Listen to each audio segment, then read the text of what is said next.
To be a fashion designer today, the competition is actually pretty high, meaning that everybody has the same access to the same tools that you and I probably will see. Like if we look at YouTube videos on fashion shows, surely everybody else is doing the same thing. Once upon a time, that was not the case. Before the internet was very widely available, people had to research their design materials very differently. Mostly it was magazines, like people would go and buy magazines from abroad and then bring them back in, and then you would get a chance to look at the magazine because the magazines were not available online. No pictures were available online. So there was a time when that was the case. But for today, being a student in design, you have challenges because when you are looking at your phone, there's a good chance that a lot of other people are looking at the same thing. So I want to talk to you all about this.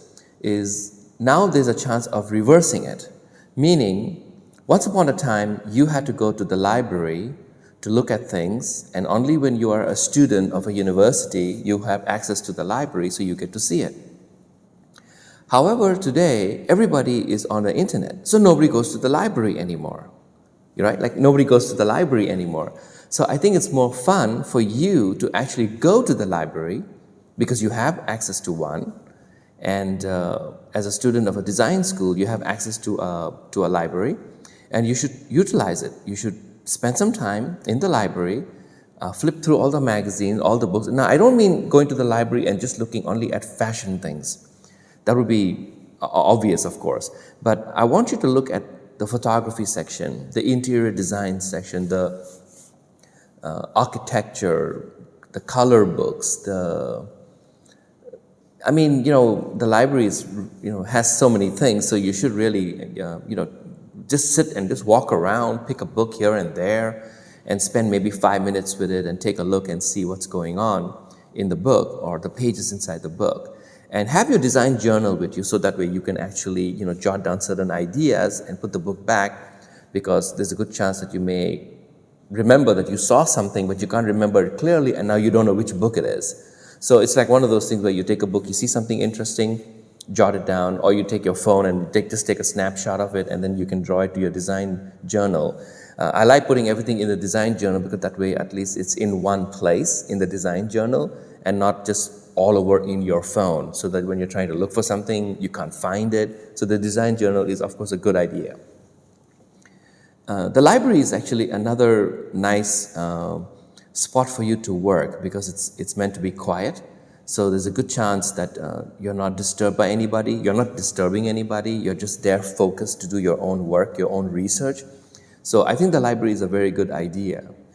Now, for those of you who are not in a design school, you could get a guest pass. Like in whatever city you are, if there is a design school, they obviously have a design library. You can request for a guest pass, and then you can visit the library. You might not be able to borrow any book, and that's perfectly fine. I don't want you to go and borrow 10, 20 books. I want you to go and take a book and sit down quietly, put on your headphones, listen to some really soft music, and look at the pages and jot down ideas. You're allowed to do that. So I think the library is actually a very good source of design inspiration. You can look at things that are... See, I do want to say this, that before I forget to say it, is there are a lot of things that are found in the library that are not found online, by the way. I'm not so sure if you know that. Like you think that everything is available online. That is true, but there are a lot of books, a lot of design books, really good design books, photography books, art books, and those books are nothing of it is available actually online. So going to a design library or going to a library and going to the design section of the library is something that a lot of students, a lot of design enthusiasts, a lot of fashion people don't tend to go to. Like the good ones I know they go to. I used to study at Fashion Institute of Technology in New York, and they have a very good design library. And I remember I was there, and the late the Italian fashion designer Gianfranco Ferré was there, and he had his glasses like that, and he was like looking at a book. I said hello to him. It was very cool. Actually, he was in New York He was in New York to launch his perfume, but of course, sadly, he passed away a little bit after that. But he was one of the major talents of fashion, Italian fashion, along with Gianni Versace and all, who also sadly died, of course.